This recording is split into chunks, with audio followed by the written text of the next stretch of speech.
Okay, today's process is entering units into the OrthoFix system, Lawson. That's correct. These units were placed order by MTF. They were scanned and picked through QAD through the regular sales order, and now are ready to be entered into DENTSPLY's MoveX system. Just a quick note: when you're putting these through QAD, it's a smart idea to run a line between donors and write the number of units per donor. It'll be a good reference, and you'll need that information when we're putting it in Lawson. Okay. Because you're putting it in by donor and units. By donor. Because you can't put every individual serial number inside of there. So you're putting the donor and technically the quantity. Exactly. It's exactly what I'm doing. So the last thing you want to do is make a mistake.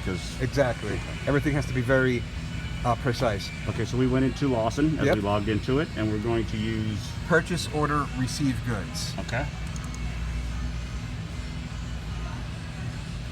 Now, is this at the point where we're going to be entering? Well, right now we're going to be looking up the purchase order. Okay. So under PO number, we're going to write the PO, which is located on the pick ticket, upper left-hand corner. All right.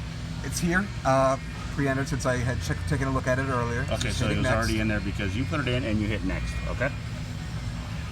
Now the item number that was ordered is US 228010. Okay. So you'll see here, I'm going to double click on the item. On this next page, you'll see order quantity here.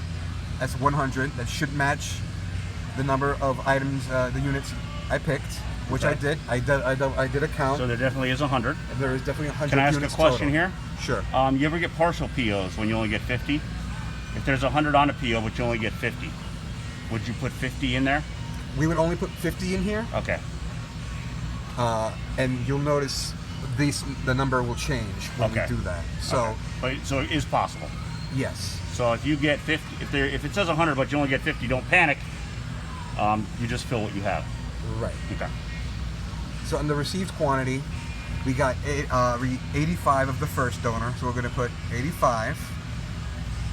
Under location, we're going to be putting either 7 or US only. Those are the locations, correct? Right. We check the order for the location. Yep.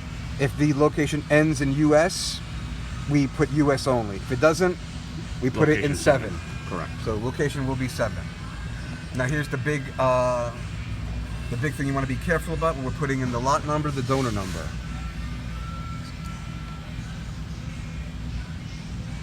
It doesn't let you put extra units in there because it only takes so many units, correct? So that donor number 033190051211. That's right. That's it. The last 6 are the serial number. And I'm just going to double check that. Yeah, because against the last number here, because they should match. I mean, this is the point where we really need to be careful when we're entering it. Any type of typo can really mess everything up. Yep, and it's not an easily fixed typo. Okay. So for expiration date, we look again on the donor here, the donor number, and we're just going to put the month and the year. Okay. So 01/20/22, no spaces, and anything like that. And then we'll hit next.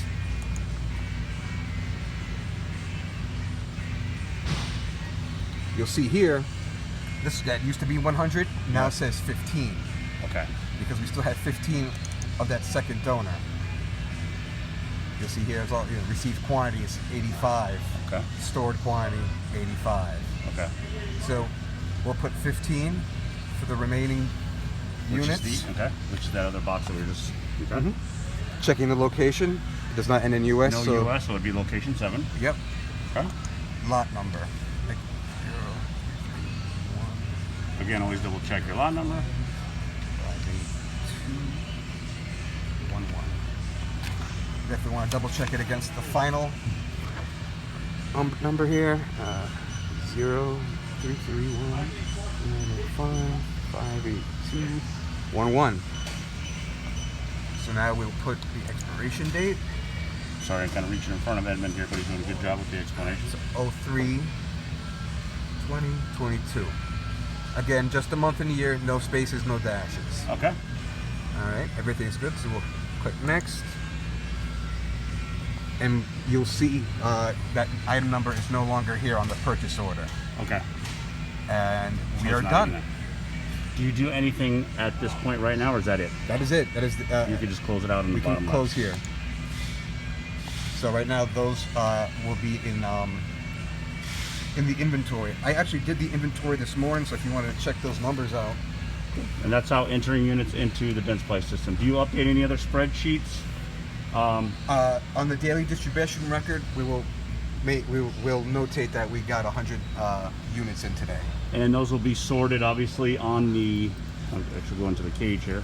They'll put those DBX units into a box with the product code number, as well as the donor number and the expiration date. The DENTSPLY box labels are here on my desktop.